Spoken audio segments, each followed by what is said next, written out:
Hi, my name's Barry Crampton. Today I'm going to show you around our Land Rover Discovery. Then I'll take you for riding it, but first I'll tell you a little bit more about it.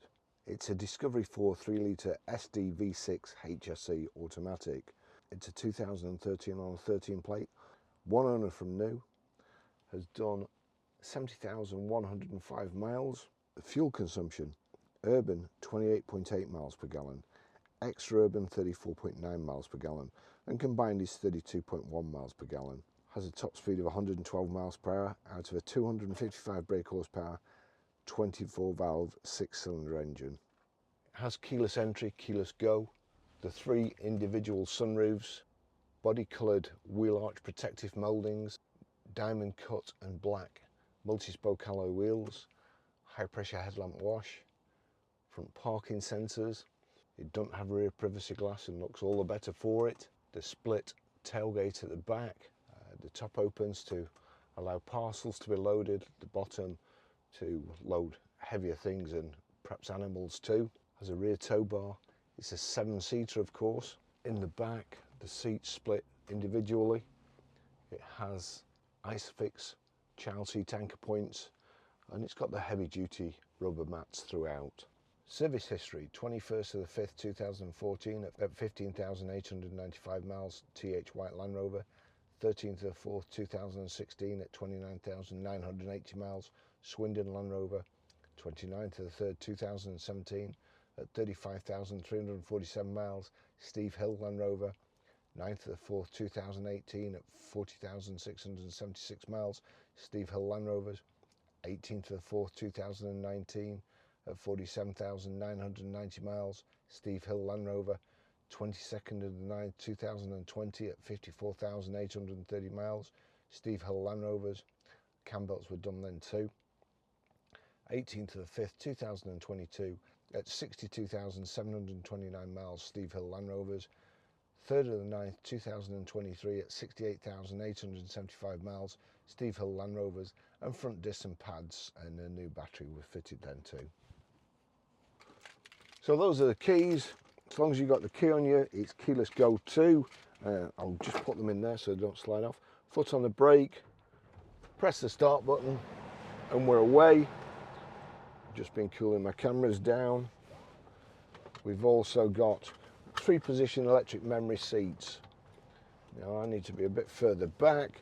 We've also got electric steering wheel there. So I'm there. I'm going to set memory 1, memory, oh mind you, I need the door mirrors as well. So right, just click those down, left, click it down a bit. That's where I want it with the steering wheel. That's exactly where I want it. All I have to do now is press memory and 1. That's it remembered. We'll just do memory seat Russian roulette, where I usually get crushed. But so here we go. Here's position 2. Here's the second driver that's been using this vehicle. Bearing in mind, I've not checked this before. Goodness me, I've not checked it before. But that's where the second person.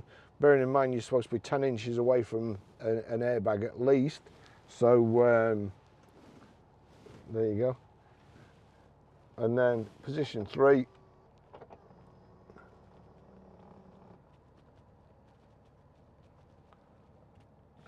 Position 3, yep, I could drive like that. But we'll go back to my position 1, and you will see. I'll just move the steering wheel because I don't know whether it. You will see here. If I press position 1 here, I'm going back. The mirrors are moving, steering wheel's moving. That's it. I'm all set to go. So let's go.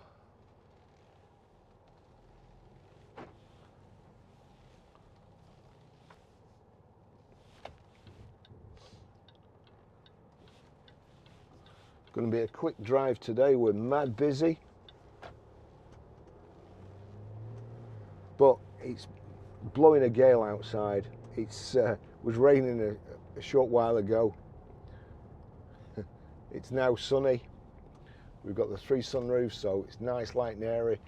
You've got the opera seats. The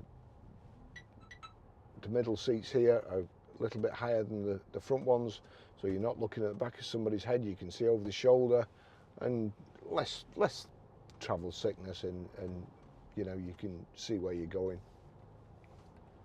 Got power folding door mirrors. Click those two buttons there. Together, out it comes. But it's just,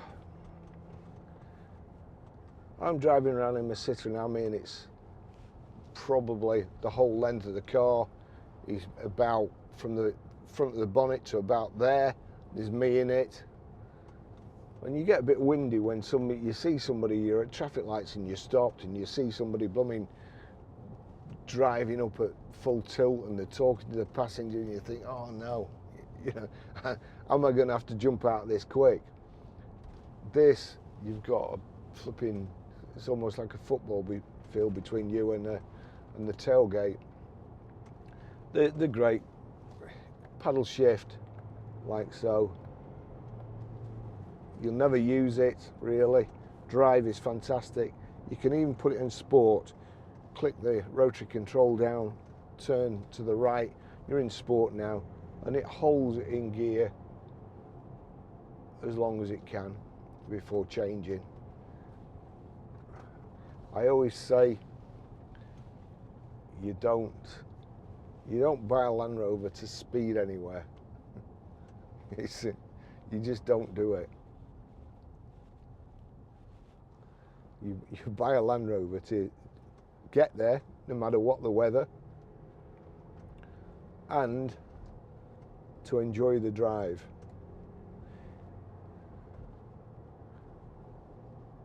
The suspension's fantastic on them. The tyres aren't noisy. They're well soundproofed. They've got everything you could possibly want.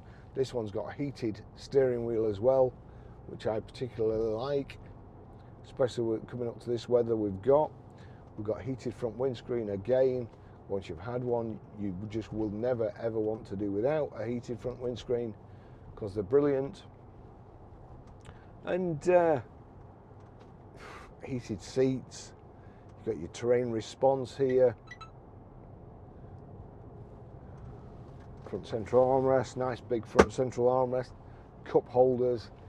If you're a bit narrower, or you can't reach the armrest, unlike me, who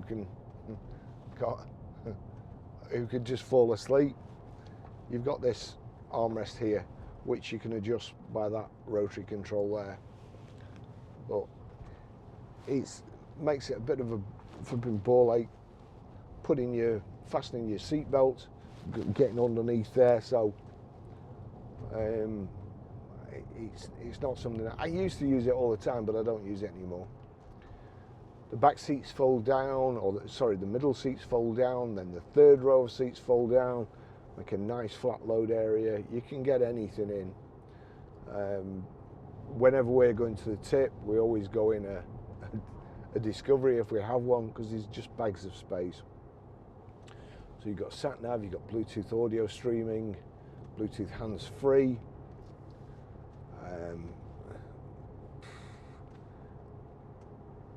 It's just everything you could possibly need. So on the home here, we've got extra features. We'll see what we've got. Cameras in. Oh, it's got time climate as well. So that's brilliant. So again, you can set the car to heat up in the morning before you go to work, and at night before you come out of work to defrost. It's brilliant.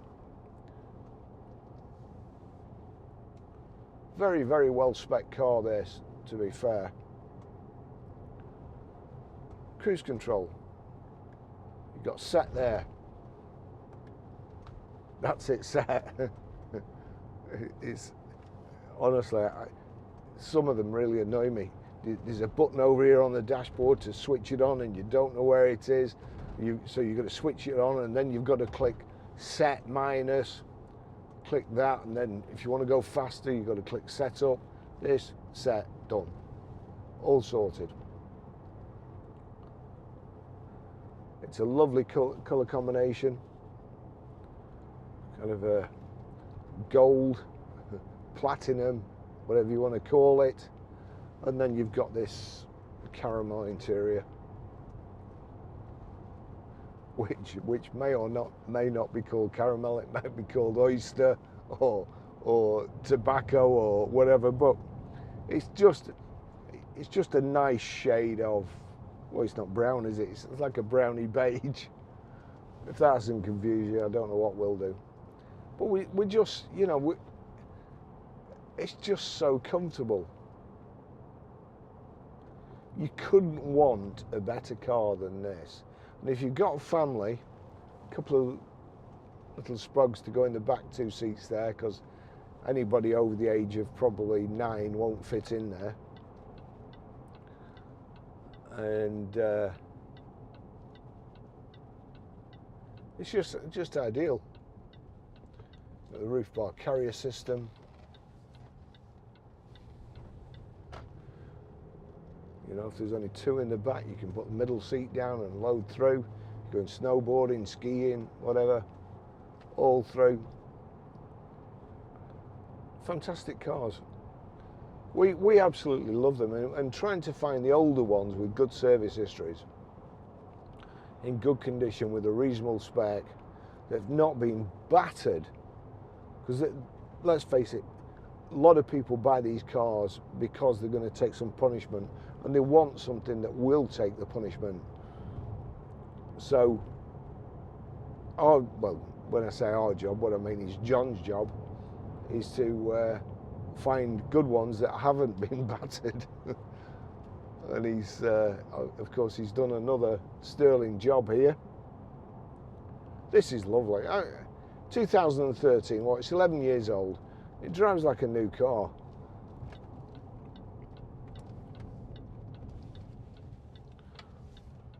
Brakes are all good with no shuddering through the steering wheel.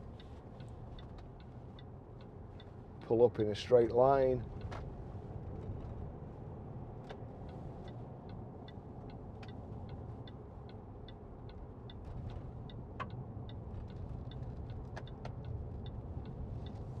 And away we go up the motorway. Give it a bit of gas. 2-ton vehicle. Off we go. Just going to slow down there, and not for making much room for me, but did do in the end, and then we'll get past. As I say, I mean, I just,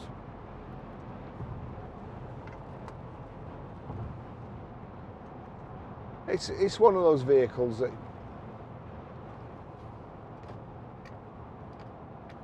you just go anywhere, and if you need to stop, have a drink, you're not all on top of one another, you've got the kids in the car, motorway service station, have something to eat, McDonald's, nice healthy meal, and you're not on top of each other.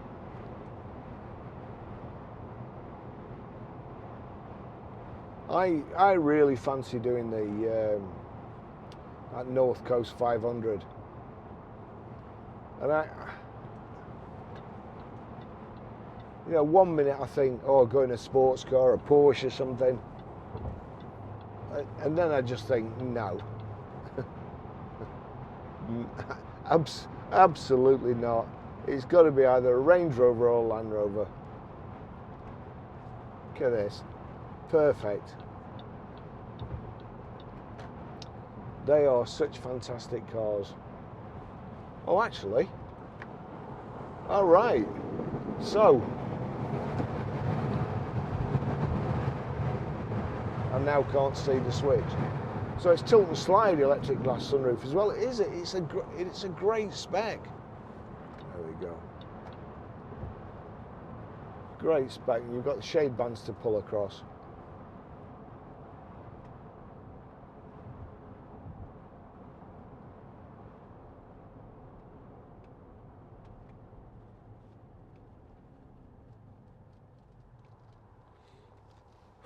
Lovely car.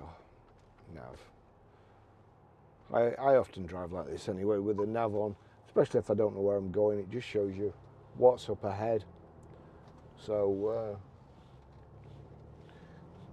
I mean, quite often when I'm going home, I think it's called London Way, past the Capital Centre, the amount of times I see somebody's gone over the roundabout,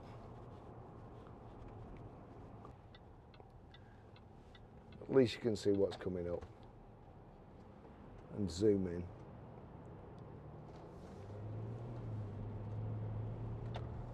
On the dash, nice and clear again. But you've got your phone controls down here. Click on there, your menu in the middle, show warnings, vehicle setup, trip computer, display settings, click on display settings, language, temperature, you know. Again, you get the car and you play about with all the buttons the first day, and then after that you never use them again. In the center it's showing speed, digital speedo, which I always say I like because I do. On the right you've got speedo, on the left rev counter. In the center at the top left you've got time, top right you've got outside air temperature, on the left you've got coolant temperature, below the coolant temperature you've got your gear, what you're in,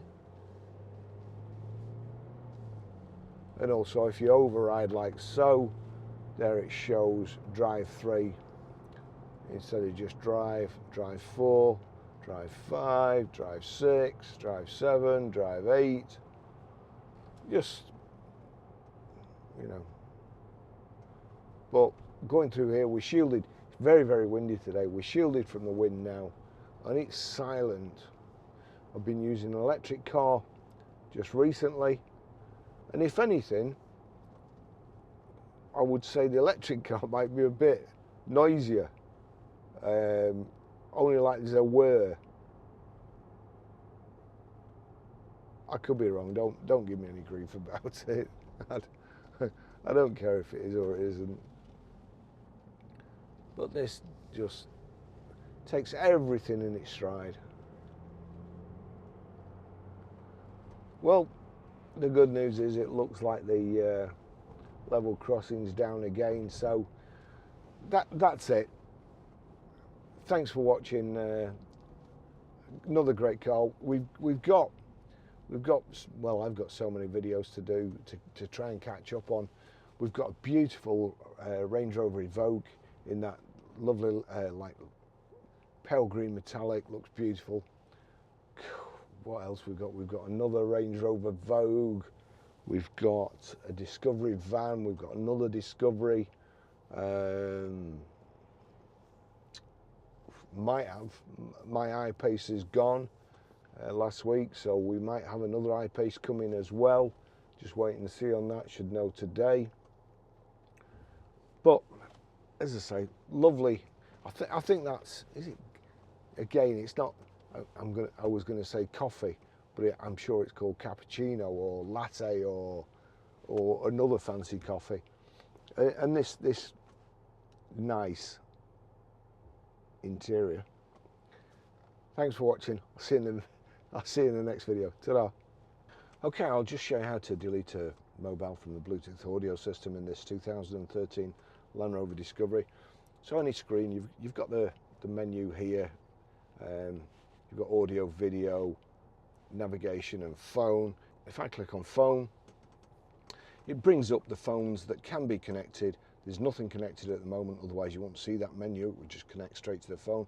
But it's got Barry's iPhone 15 Pro there. Delete, delete, delete Barry's iPhone 15 Pro. Yes, it's gone. That's it. Simple as that. Okay, I'll just show you how to pair a mobile to the Bluetooth audio system in this 2013 Land Rover Discovery. First of all, we go to settings, we go to Bluetooth, then we're going to be watching out at the bottom. We go over to the system, and you can either press phone here or back to menu or click menu here, and you've got phone. Please connect phone. We'll click on that. Now it's saying I can connect to John's phone, that's already paired, but I want to pair a new one, so click search new. We want to go vehicle to device, and then I'm watching out at the bottom there. You'll see the little baseball thing spinning there. So it's trying to find something. That's trying to tell my phone that it's discoverable, and my phone is looking for something that's discoverable. Sometimes it takes a while, and it's come up already. Barry's iPhone 15 Pro, click on that. To pair and connect phone, enter 9210 on handset. So 9210, pair, allow contacts and favourites to sync, allow.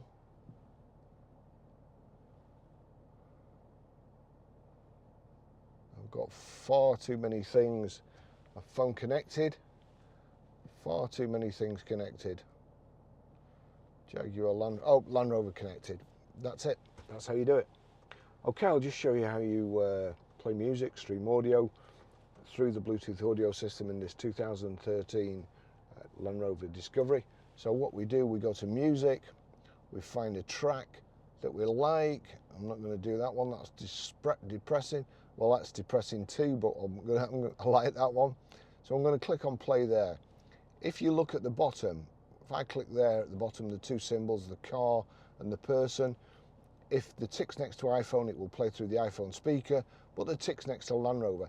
That means any audio that plays on this system, if you have it set right, any audio being iTunes, Spotify, Amazon Prime Music, YouTube soundtrack, will play through the speakers in this car. And the speakers are brilliant in it. So it's playing. I'm going to turn it up, like so, go over to the system, and you've got here audio, video, or you can click backwards, and then you've got audio, video there. It says audio off. Now turn that down, wait for it to come back on. That's on DAB radio at the moment. We want Bluetooth, so you go to My Music. You will notice there's no plus next to My Music at the moment. So My Music. Now there's a plus come up. I click on it again, then it gives you what you can actually have. So you've got CD, I'll do it again, it's gone off. CD, iPod, stored CDs, USB auxiliary, and Barry's iPhone. Click on there, turn it up. That's it, that's how you stream music. Okay, I'll just show you how to set the sat-nav in this 2013 Land Rover Discovery. Any screen, you've got nav here, or you've got home menu, so I can go to nav. If it is on the home menu, on-road navigation, click on like so. Destination entry, really simple, the Land Rover system.